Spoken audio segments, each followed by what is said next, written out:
It's been what? Half a year now? Ask Ciel, your teammate's current nemesis who's now your captor. It's odd she's put up with you for this long. You were deep in thought about everything that's happened up to this point. Because of this, you asked her to repeat herself. You heard me. It's been over a year, hasn't it? Alright. I didn't ask for the specifics, Smarty Pants. I know it's only been over a month since I successfully managed to kidnap and imprison you here. Of course, I can't take all the credit. I did have a little bit of help.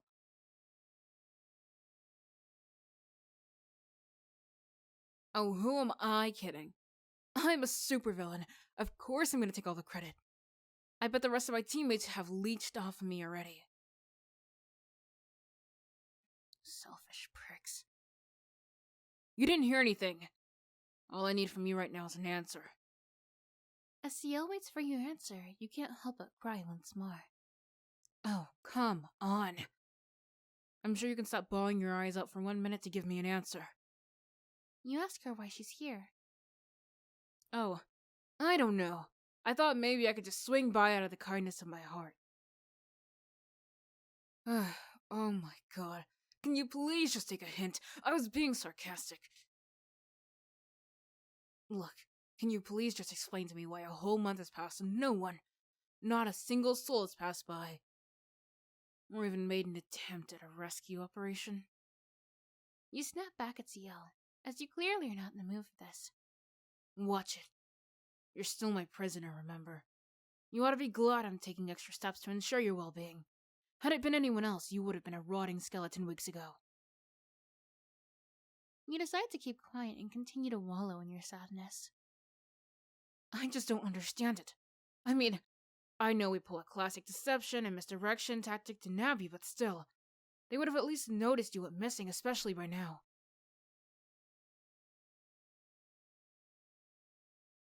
What do you mean they knew from the start?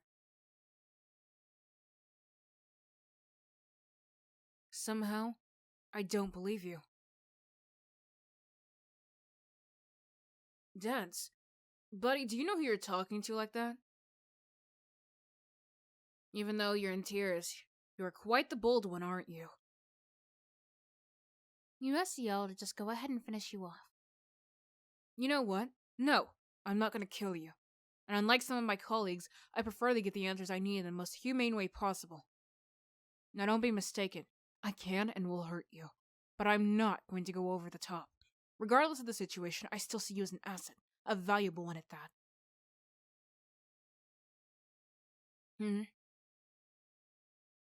Calling me a liar, huh? Listen here, nerd. I can be many things, but a compulsive liar is not one of them. Now, I obviously can't tell you everything, but rest assured, it's honesty.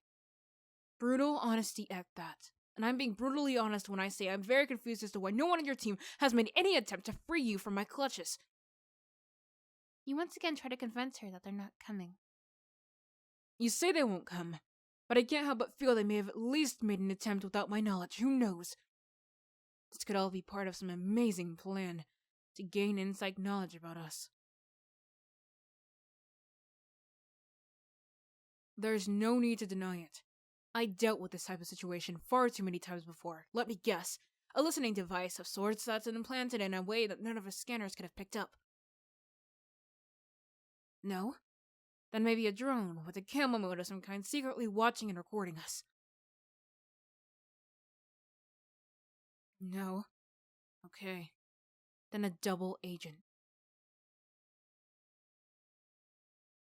No. Wait a minute. Are you the double agent then?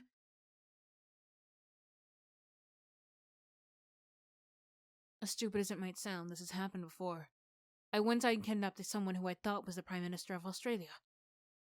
I soon realized I had kidnapped a double agent working for the same organization looking to bring down the continent.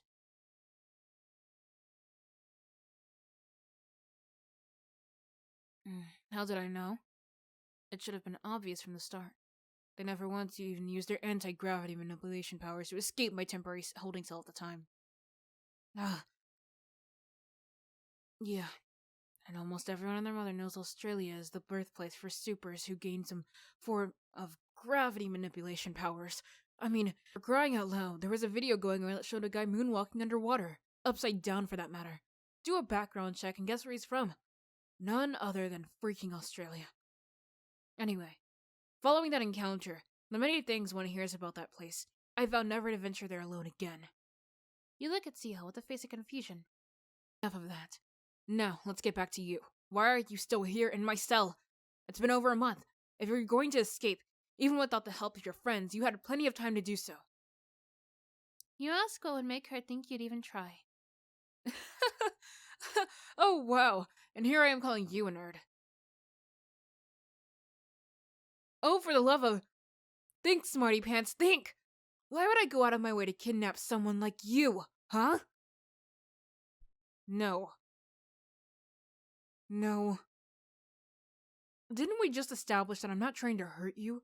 Maybe that's your secret power. Continue to push people's buttons unnecessarily. You apologize to her. So now you decide to apologize. I personally prefer your continual snarky remorse and backtalk. Look, I'm not a masochist. It just makes sense. It is not as exhilarating when a hero decides to not show some sort of resistance. It's like kicking a baby. I might be a villain, but I haven't lost my soul or my sense of humanity. You tell Seal that she's surprisingly empathetic given the situation. Empathetic? Well, you're not wrong. It's just better for me not to show it too often. You know, for a supposed genius, you sure ask a lot of dumb questions. But the answer's simple. A lot of evildoers believe that having any kind of emotion is a form of weakness. On the other hand, maybe some of your colleagues have taught you that being emotional is a good thing. Compared to the other side of the coin, they're not wrong, but they're not right either. Let me riddle you this. When you see a hero, one whose power is fueled by their anger, what do you see? Some may see a hero utilizing their anger for good. Others may see a dangerous weapon. One if left unchecked, could become catastrophic and borderline destructive. So, that leaves the question, who's right? Correct. Either you're a fast learner, or you've been trying to play me for a fool. But anyway, yes, both are right. So what's the difference?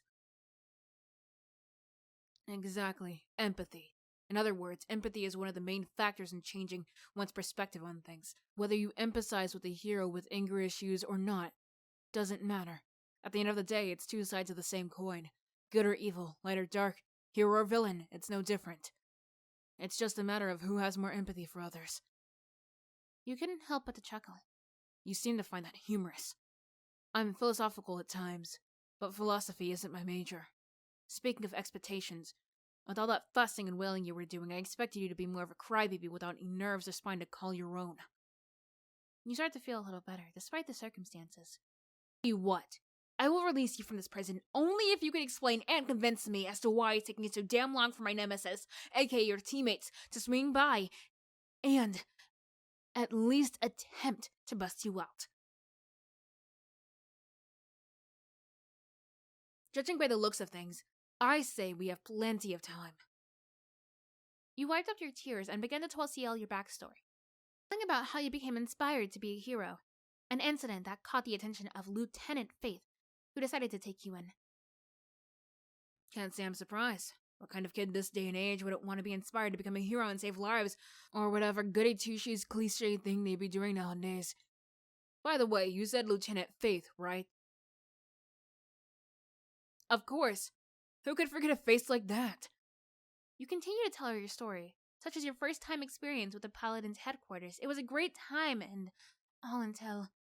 Until? How could anyone forget that? Once it was revealed that Lieutenant Faith was no more, it felt as though the whole world froze momentarily. You explained to Ciel that following his death, her nemesis took over the team and began to boss you around. He did what? I knew it. That scoundrel. Nothing. Keep going.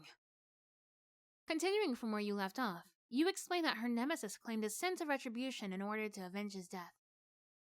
Oh sure, avenge his death. Give me a break. Really? I bet that was a huge shocker. It's not like we're just gonna all give you a break. We were trying to gain some victories under our belt as well. You whispered to yourself in a snarky tone on how CL might be the reason why her nemesis acts the way they do now. Although it doesn't explain the feelings of abuse you were having, which you did tell her about. What, did he hit you or something? I see.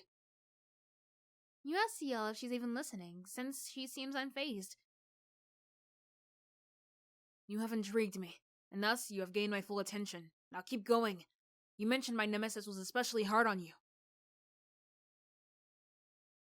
You didn't believe her, but you pressed on with your story. You spoke about how your nemesis began to mistreat you, trying to hold back your tears. Harassing you verbally? Purposely left you out on certain missions? Kept ignoring you? Replace you? What makes you say that? So, who did he supposedly replace you with? CL suddenly realizes something. Wait, stop right there. As you're telling me all this, I can't help but to connect some dots. You are not sure what she means by this, but it's obviously she's pondering something. Tell me something. You already had an idea about her scheme, correct? The one that led to your capture. And now that I think about it, they must have planned on using you as bait. It would have certainly made the replacement process a lot easier, wouldn't it? After hearing this, it suddenly dawns on you that she may have a point. It seems clear you weren't exactly in on it. I knew it. That son of a... CL stops in her tracks as she once again collects her thoughts.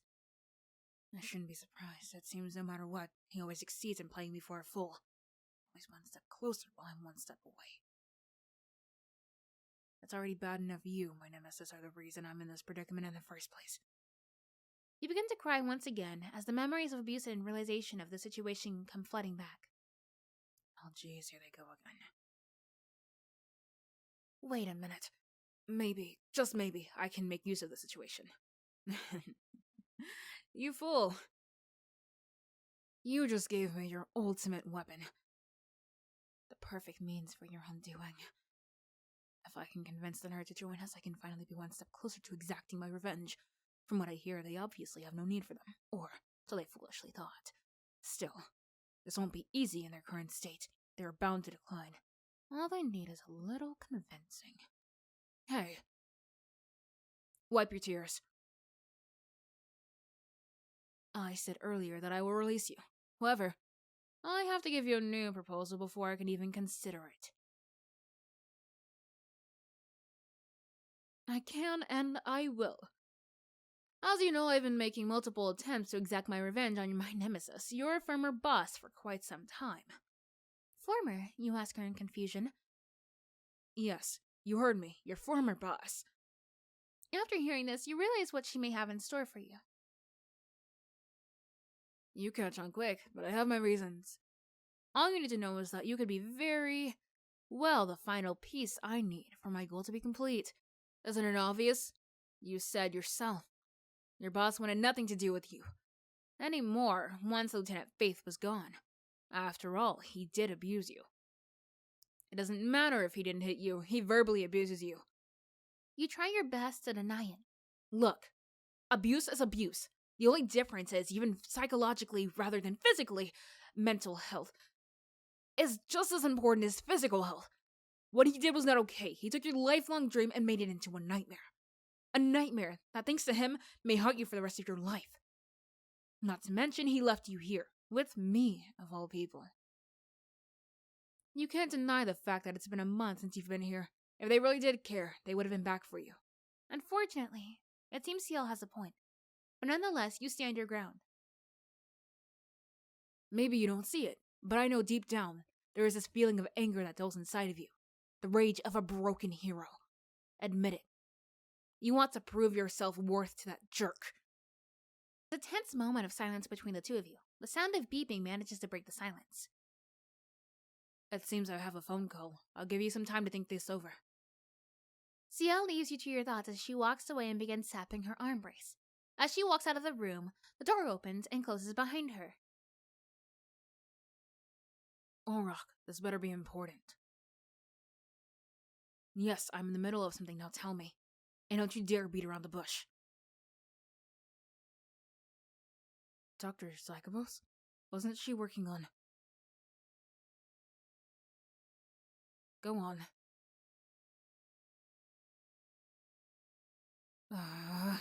How am I not surprised? This is my nemesis we're talking about after all. What? They did what? Well, this changes things. I know that. Not exactly. Let's just say I found a replacement. Perhaps someone who once was behind enemy lines. You'll see soon enough. Ciel ends her phone call with Orok. She takes a deep breath, then walks back into the room. The door closes behind her. So, there has been a bit of a sudden change. Our good friend Dr. Psychobos, well, let's just say my nemesis has put her out of commission. No. Comatose. Although we can't be sure for how long. At least she's still alive. She's one of the more admirable brains of the bunch from our end. And with her being nearly out of the picture, this does put us at a disadvantage. But with you, we can change that. You could already feel where she was going with this. You're right. You will be seen as a replacement, but bear this in mind. You'll be helping yourself out too. No, it's like I said before. This could be the chance to enact vengeance.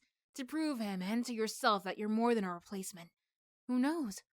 You might be able to convince me as well. I know I'm not exactly the most friendly type of person here. My words are harsh but not cruel. I can be many things, but a compulsive liar is not one of them. In case you don't believe me, then ask one of my colleagues I work with. They often bash me for my unfiltered truths. And consider this. Your current living conditions aren't ideal, but they are a far cry from being inhumane. Even though I threatened you and stated some unpleasant things, have I ever actually hit you? No, I haven't. Although, I must confess, it was a possibility that I thought of during your early days here. I presumed that clear signs of your life being threatened would have helped speed up the process. Now that I know the truth, however, it would have been a complete waste. So, tell me, do you accept my offer? You stop for a moment to think. If you agree to this, then there's a good chance you'll never be welcomed back to the team. But then again, you've been here, in this prison cell, for over a month. It wouldn't matter if you were... Anyway, after deeply contemplating your choices, you agree to Ciel's offer, but under a few conditions. Very well, name them. Just to prove your self-worth? What else? I thought we already established that, but go on. Of course. Anything else? That's it for now? What does that even mean? You tell Ciel, that's exactly what it means. I see. Well, in that case, now it's my turn. First and most importantly, you must do exactly as I say. Just because I'm reasonable doesn't mean you are safe. If you are looking to dig an early grave, then simply ignore me. I'm sure the others will waste no expense fulfilling that wish. Second, if anyone were to ask, inform them that I told your former friends and teammates that I killed you. and that you're presumed dead. Although, if we are going to be honest here, I'm sure my nemesis must have hashed out the same excuse to your teammates. That's all for now. If there's anything else, I'll let you know. You were taken aback once you quickly pick up on the wording. Yes. I did use the same trick you just pulled. So, do you accept? A moment of silence fell between the two of you. Finally, you nod your head and accept the offer. Good. Not to ruin the moment, but there was a sudden sensation in your gut. You realized that it was your bowel movement calling. Trying your best to hold it in, you demanded that CL releases you. You're quite impatient, aren't you? The restroom? Why didn't you just use the stall in there? Clogged? Since when? Why didn't you say something sooner? I could have easily called a plumber, maybe even a cleaner. They're surprisingly good at household maintenance. You could already feel yourself ready to burst at any moment. In your anguish, you thrash about begging to be free. All right, give me a sec. CL finally opens the door. You're practically ready to run into a working stall. But just as you step out of the cell, a beam of light wraps around your waist and creates a tethering line to one of CL's wrists. You could feel the magnetic pull it gives off. Sorry, but I can't have you running all willy-nilly around here. Now follow me. Attached to CL, the two of you walk out of the room and walk down the hall, eventually stopping in front of the restrooms. Here we are. And do us both a favor and don't try to make an escape attempt in there. Trust me, I'll know. The beam disappears and CL motions you to go in. Despite the turmoil, you slowly walk inside as the door automatically opens. You stop. The two of you make eye contact and finally the door closes. The sign changes from vacant to occupied. CL leans herself against the wall and collects her thoughts. It occurs to me that I'm practically their babysitter. Even though I've been doing that for basically a month already. Oh well, I'll manage. Because now... CL closes her eyes and raises a fist to her face, all the while looking determined. I'll finally have a chance. A chance to make you regret what you did to me. My nemesis. Just you wait. The poor fool won't even know what's about to hit him.